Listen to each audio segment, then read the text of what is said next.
चित्र विचित्रता से भरा हुआ ये संसार, जिसमें बहुत सारे अनुभव भी है, संस्कारों की माया जाल है। ये जो दिखने वाला जगत मायावी है, यही माया में रहना है और इसी माया से ऊपर भी उठना है। साधना के संस्कारों को बार बार क्या याद करना पड़ता है। एक साधक ने प्रश्न पूछा कि क्या हमें हर रोज ये संस्कार याद करने पड़ेंगे, ध्यान ज्ञान का सत्संग करना पड़ेगा। एक बार सत्संग हो गया, एक बार समझ स्थापित हो गई, फिर बार बार ये क्यों सुनना। हमें पता है कि वही है जो सार्वत्रिक चेतना है, जिनके माध्यम से ये सब हो रहा है। मेरा शरीर जो है, सभी इंद्रियां है, सभी विषय है, उनके माध्यम से चल रहे हैं। जो अनुभव हो रहे हैं वो अनुभव करता दूसरा कोई नहीं है, मैं ही हूँ। लेकिन अलग विचार से, अलग संस्कार से, अलग वृत्तियों से ये जगत बिल्कुल अलग बन गया है। मेरा जन्म हुआ, मेरी मृत्यु हुई, मैं बड़ा हुआ, मैं वृद्ध हुआ, ये बार बार होता रहता है। और ये जो घटित हो रहा है वो शरीर के साथ घटित हो रहा है, एक प्रवाह की तरह। ये माया की चमक दमक हमें बार बार ललचा देती है। हम ये भूल जाते हैं। ये भूल जाने की जो आदत हमारी है, ये टेंडेंसी है, इन्हीं के कारण हमें हर रोज याद करना पड़ता है। स्थिति बनी नहीं है, हमें मालूम है, सभी ज्ञान हमारे भीतर है, हमने बहुत कुछ पढ़ रखा है, लेकिन बार बार भूल जाते हैं। कमरे की सफाई हर रोज करनी पड़ती है, अगर नहीं की तो क्या होगा आप सब जानते हैं। धीरे धीरे धूल मिट्टी ये सब जम जाएगा। फिर जब हम उनकी सफाई करेंगे तब बहुत सारी दिक्कत पड़ सकती है। और रूटीन सफाई हो रही है तो ये कमरा बिल्कुल साफ रहेगा। मन की यही बात है। मन में नित्य नवीन सोच उभरती रहती है। बाहर के अनेक प्रकार के अलग अलग संवेदनाएं हमारे मन में, मन रूपी कर्टेन में पड़ती है और उनके अनुसार भाव उत्पन्न होते हैं। कोई एक भाव में घिर गए तो पुराने संस्कार बाहर आ गए। वही संस्कार दूसरी वृत्तियों को जन्म देता है।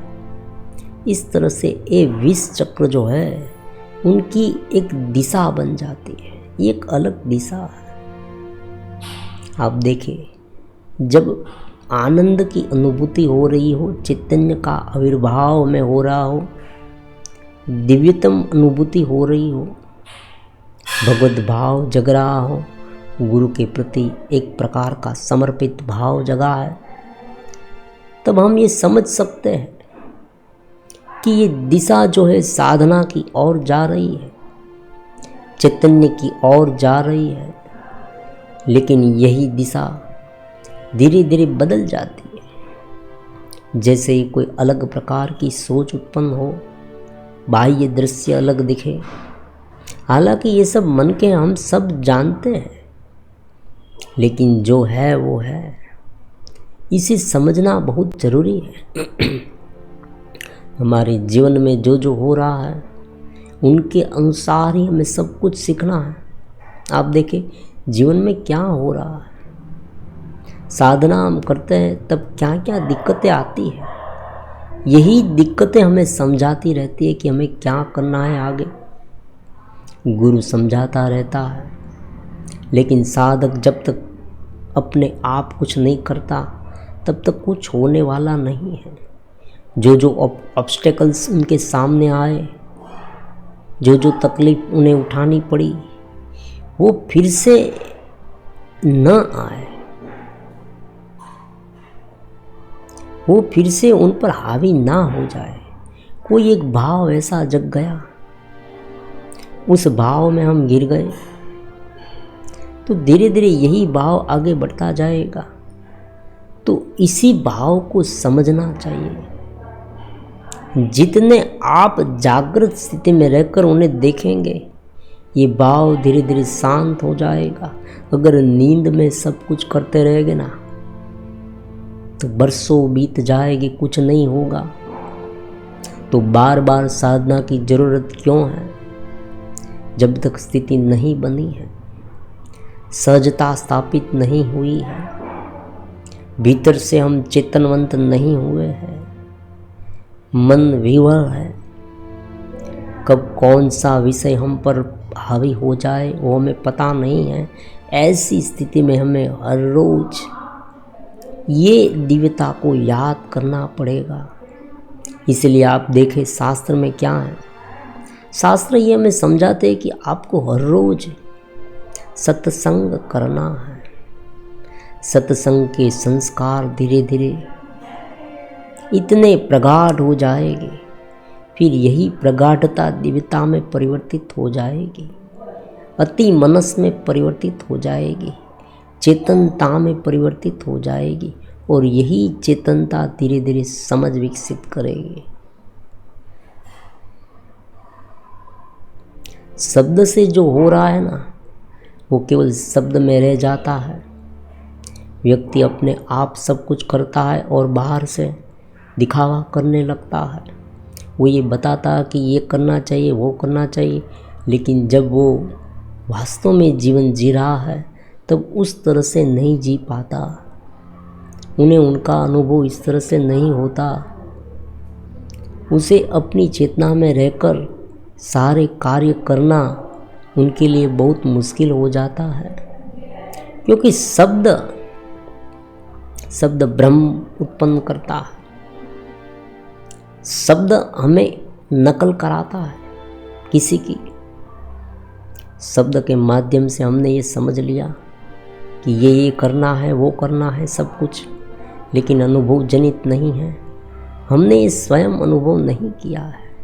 ये स्थिति अभी तक नहीं बनी है, और ये स्थिति अगर नहीं बनी है तो ये स्थिति में क्या होगा, उनका स्वप्न हम देखने लगेंगे, कल्पना करने लगेंगे, और यही कल्पना में हम हमारे बाह्य अस्तित्व को ढालने का प्रयास करेंगे, और ये बिल्कुल काल्पनिक होगा। ये कल्पना टूट जाएगी जब वास्तविकता सामने आएगी, क्योंकि भीतर से इतना चेतनता का प्रकाश अनुभव नहीं हो रहा है, और बाहर हमने केवल दिखावे से ये सब किया है। तो जैसे ही हम भ्रम में से जागेंगे, कोई ऐसी घटना, कोई एक ऐसे विषय हमारे सामने आएंगे, हम भीतर को तुरंत भूल जाएंगे। इसीलिए नित्य साधना करनी पड़ती है। अगर हम ये नहीं भूलते, साधकों के अलग अलग प्रकार हैं। कोई साधक ऐसे होते हैं जो नित्य मुक्त होते हैं, जो स्वभाव से पहले से ही, जिसने साधना कर रखी है, भगवान ने कहा योग भ्रष्ट आत्मा का सिद्धांत 6 अध्याय में भगवद गीता में, तो जिसने पूर्व जन्म ने बहुत सारी साधनाएं कर रखी है, जो ऊपर उठा हुआ है, उन्हें एक शब्द से ज्ञान हो जाता है। जब गुरु के माध्यम से एक शब्द सुन लिया कि अहम ब्रह्मास्मि तत्त्वमसि, बस इतना काफ़ी है। ये फिजूल का वार्तालाप क्यों, बार बार उनका वर्णन क्यों करना है? आप देखिए, अलग अलग वीडियो देखते रहेंगे, उसमें आप ये भी कह सकते कि उसमें एक ही बात आती है कि भाई ये चेतना है, ये चेतना है। लेकिन शब्द के लेवल पर अगर आप उसे मापने की कोशिश करेंगे तो यही लगेगा, लेकिन अगर अनुभव हो रहा है तो नवीन होगा, दिव्यतम होगा। हर एक दिवस जैसे ही सुबह उठे, जैसे ही सुबह हो, जैसे ही हम साधना करें, वो उत्साह नवीन होगा, हर रोज नवीन होगा, एक जैसा कभी नहीं होगा। जो तत्व चिंतक है, जो एनलाइटमेंट जिसे हो गया है, जो चेत स्थिति में है, उनकी स्थिति भी निरंतर बदलती रहती है। उन्हें भी चेतना का आविर्भाव धीरे धीरे अलग अलग प्रकार से होता है। ये कोई एक मूर्तिमंत बात नहीं है, कोई एक ऐसा ढांचा नहीं है कि इस ढांचे में ही साधक डल जाए। आज चेतना का आविर्भाव ज़्यादा है, गहरा है, हो सकता है कल थोड़ा कम हो, लेकिन जैसे जैसे जैसे जैसे साधक ऊपर उठता जाता है, उनमें रहता जाता है, नित्य सत्संग का सहारा लेता है, ये स्थिति प्रगाढ़ बनती जाएगी। समझ विकसित करनी, अब ये भी महत्वपूर्ण है। समझ शाब्दिक नहीं, समझ उन्हें कहते हैं जो नित्य नवीन स्थिति में अपनी ठीक तरह से राय दे सके, एक निर्णय ले सके कि भाई हाँ ये है, जो अपना गुरु स्वयं बन जाए, यही उनका नाम समझ है। क्योंकि हर एक क्षण कोई अन्य व्यक्ति हमारे जीवन में आ जाए और हमें समझाए, ये संभव नहीं है, क्योंकि घटनाएं नवीन घटती है हर एक के जीवन में, और घटनाएं घटे उनसे ज़्यादा उस घटना का रिएक्शन, उनके बारे में हमारे विचार, हमारी सोच, हमारा परसेप्शन, हमारी मान्यता, हमें क्या पसंद है, हमारा जो पूरा टेंडेंसी जो हमारी है, हमारा पूरा जीवन है, संकल्प है, ये सब किस तरह से इस व्यवहार के साथ जो घटित हुई घटना है उनके साथ किस तरह से बर्ताव करेगा, ये कोई अन्य नहीं बता सकता। और कभी कभी क्या होता है, आदमी बाहर से कुछ अलग बोल रहा है लेकिन भीतर कुछ अलग हो सकता है, तो दोनों तरफ से ये अलग हो सकता है। व्यक्ति की भीतरी सोच अलग हो और बाहर से कोई दबाव में आकर या कोई लोकेशना के मुंह में पड़कर वो अलग अलग बोल रहा है, लेकिन भीतर तो वो अलग है। तो बहुत स्वाभाविक है उस समय उसे समझकर अपने आप का निरीक्षण करना अति आवश्यक है। तो यहाँ जो गुरु है उसे चेतनता देते हैं, शाब्दिक ज्ञान भी देते हैं, लेकिन जो समझ है वो उसे स्वयं धीरे धीरे धीरे धीरे बाहर निकालनी पड़ती है और समझ विकसित करनी पड़ती है। उसे अपने आप का निरीक्षण करना पड़ता है साधना में कि मैं कहाँ हूँ, कहाँ रुका हूँ, मेरी कहाँ भूल हो रही है। कभी कभी हमारी कोई भूल हो रही है, हमें पता ही नहीं चलता। हम किसी और की नकल कर रहे हैं लेकिन हमें ये पता नहीं चलता मैं नकल कर रहा हूँ। कोई एक व्यक्ति को कोई अनुभव हुआ तो हम भी आंखें बंद करके वही अनुभव हमें हो ऐसा प्रयास करने लगते हैं, लेकिन वास्तव में ये बात सही नहीं है। और कभी कभी क्या होता है कि हमारी स्थिति वैसी है ही नहीं, फिर भी हम हमारी वैसी स्थिति हो गई है ऐसी नकल करते हैं, ऐसा दिखावा करते हैं बाहर से, तो ये भी ठीक नहीं है साधना की राह में। तो जैसे हम हैं ठीक उसी प्रकार से हमें अपने आप को समझना और उनसे ऊपर उठना, समझकर कि भाई क्या करना है। एक बार चेतना का अनुभव हो जाए, फिर धीरे धीरे यही अनुभव हमें बार बार वहाँ तक ले जाएगा। जिसने उनका स्वाद चखा नहीं है ध्यनस्थ स्थिति का, वो क्या करेगा, तो इधर भटकता रहेगा। गुरु चाहे कितना भी कहे, लेकिन वो उसे मालूम ही नहीं है कि ये स्थिति क्या है, शब्द से ये समझी नहीं जा सकती। इसलिए हमें शुरुआती समय में बार बार प्रयास करना है। जैसे जैसे हम प्रयास करते हर रोज साधना करनी है, सत्संग करना है। जैसे जैसे स्थिति बन जाएगी, साधना अपने आप शांत हो जाएगी, साधना चेतना में विलीन हो जाएगी। ये सिद्धांत है। क्योंकि भीतरीय चेतना जगेगी, जब उनमें एक रूपता जगेगी, तब बाह्य जो क्रियाकलाप है ना, अपने आप कम हो जाएगी।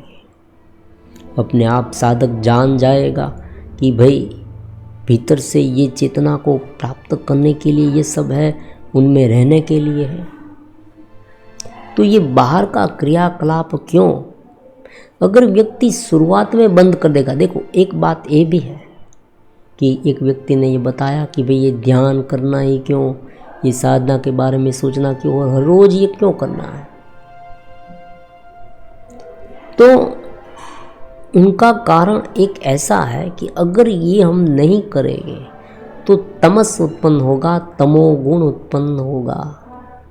ये जो निष्क्रियता है ना, वो निष्क्रियता और चेत स्थिति, उसमें बहुत बड़ा अंतर है।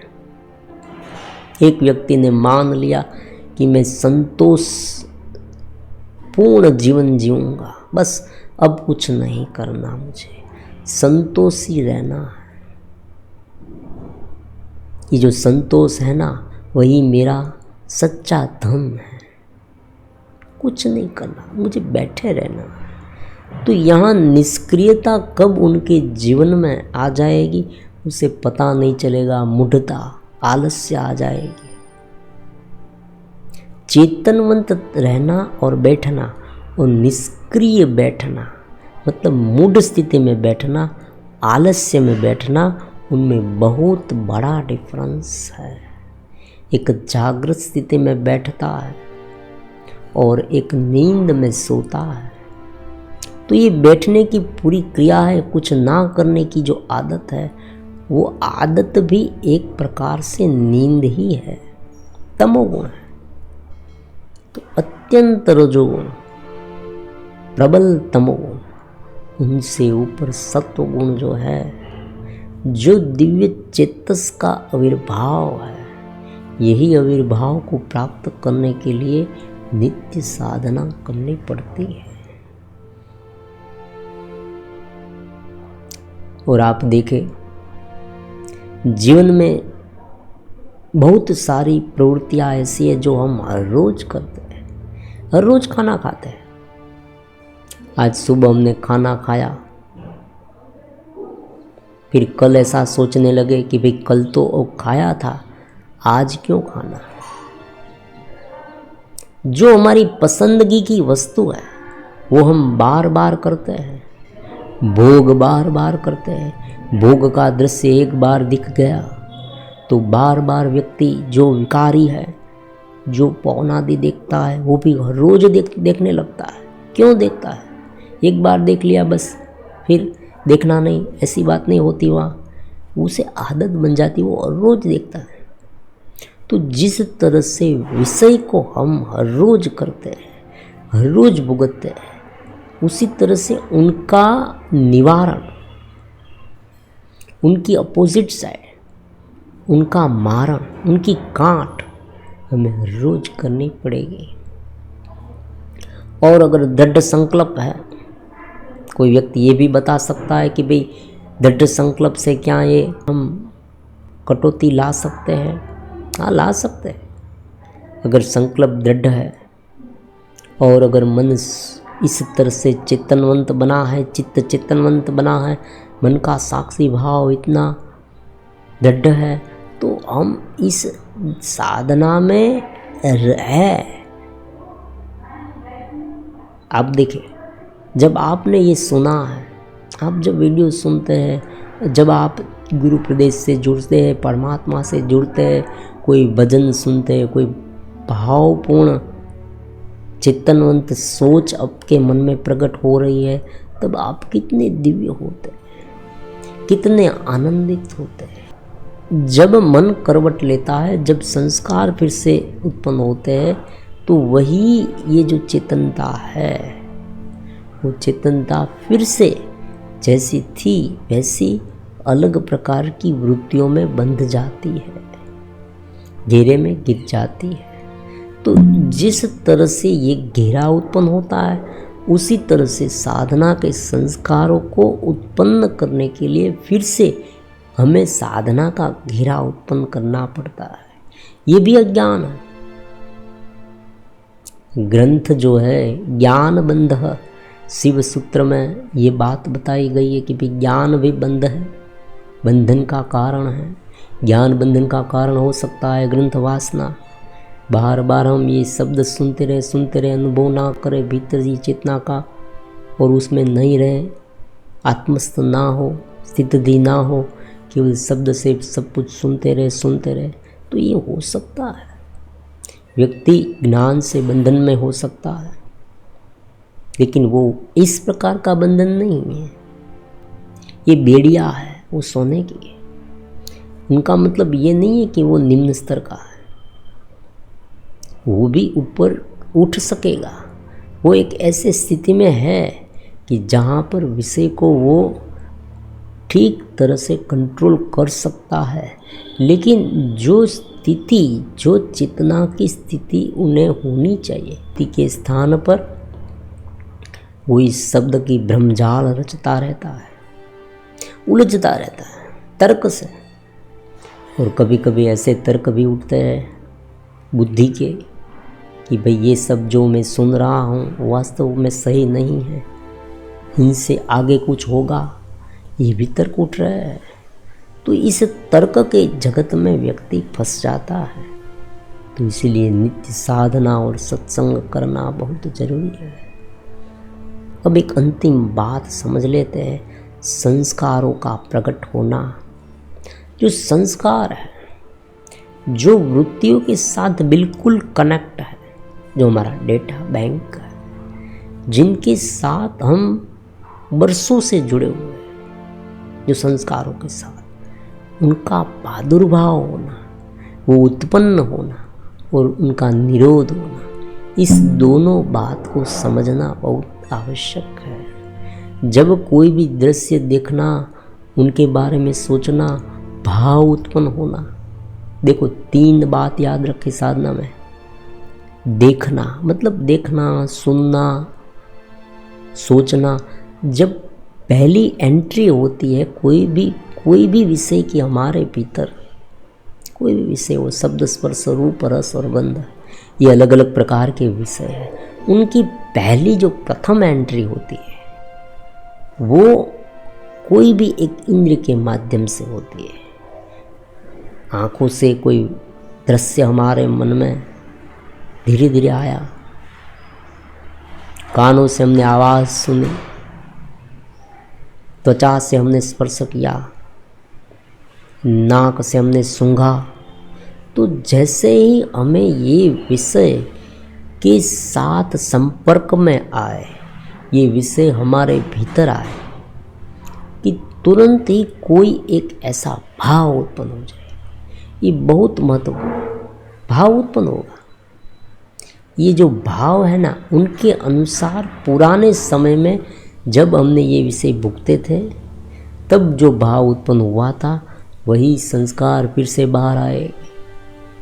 और यही संस्कार को अगर हमने ठीक समय पर रोका नहीं, तो यही संस्कार धीरे धीरे इतने प्रगाढ़ हो जाएंगे कि वो एक घेरे का स्थान ले लेगा। और ये घेरा धीरे धीरे धीरे इतना प्रगाढ़ होता जाएगा कि हमारी चित्त स्थिति जो है वो पूरी तरह से ढक जाएगी। जिस तरह से बादल छा जाते हैं, बादल से सूरज दिखाई देना बंद हो जाता है, हमें तो ऐसा लगने लगता है कि अंधेरा छा गया, रात्रि आ गई। वास्तव में रात्रि नहीं आई है, बादल आ गए हैं। तो उसी तरह से यहाँ भी अविद्या के बादल आ जाते हैं, संस्कारों के बादल आ जाते हैं, वृत्तियों के बादल आ जाते हैं। तो जब हर रोज साधना करते हैं, नित्य सत्संग करते हैं, तो धीरे धीरे ये बादल जो है, ये जो अलग अलग प्रकार की वृत्ति और संस्कारों का जमेला है, वो हम पर हावी नहीं होता। वो धीरे धीरे अलग रहता है। अब देखो कब तक ये करना है, जब तक हमारी टेंडेंसी, हमारे मन की, हमारे भीतर की पैटर्न एक समझ में विकसित न हो जाए, तब्दील न हो जाए, एक ऐसा अनुभव हमें न हो कि भाई हम चेतस है और क्रियाएं हो रही है, हम चेतना में हैं, हम सहज रूप से समझ सकते हैं, अवेयर। देखो आगामी वीडियो में हम समझेंगे अवेयरनेस और कॉन्शियसनेस के बीच क्या डिफरेंस है, लेकिन यहाँ थोड़ा बहुत बता देते हैं, समझ लेते हैं। अवेयर होते, जब क्रिया करते हैं तब हम जागृत रहकर करते हैं, हम उसे पूरी तरह से भुगतते हैं, देखते हैं। अगर हम उसे पूरी तरह से भुगतते हैं, देखते हैं, समझते हैं, तो उनका कंट्रोल करना हमारे वश में होगा। अगर कोई व्यक्ति नींद में रहकर सब कुछ करता रहे तो उसे पता ही नहीं चलेगा कि मैं गलत कर रहा हूँ या सच कर रहा हूँ। मैंने जो अनुभव किए, मैं जो जगत का अनुभव कर रहा हूँ, वो जगत का अनुभव सही या गलत, और ये जो मैं कर रहा हूँ उनसे मुझे फ़ायदा होता है या नुकसान, मुझे क्या हो रहा है उसे पता ही नहीं। बस केवल कोई एक व्यक्ति ने किया है तो मैं कर रहा हूँ, ये ज्ञान में की गई क्रियाएं है। तो ये सब जो है ना, वो नित्य सत्संग में धीरे धीरे समझ में आएगा।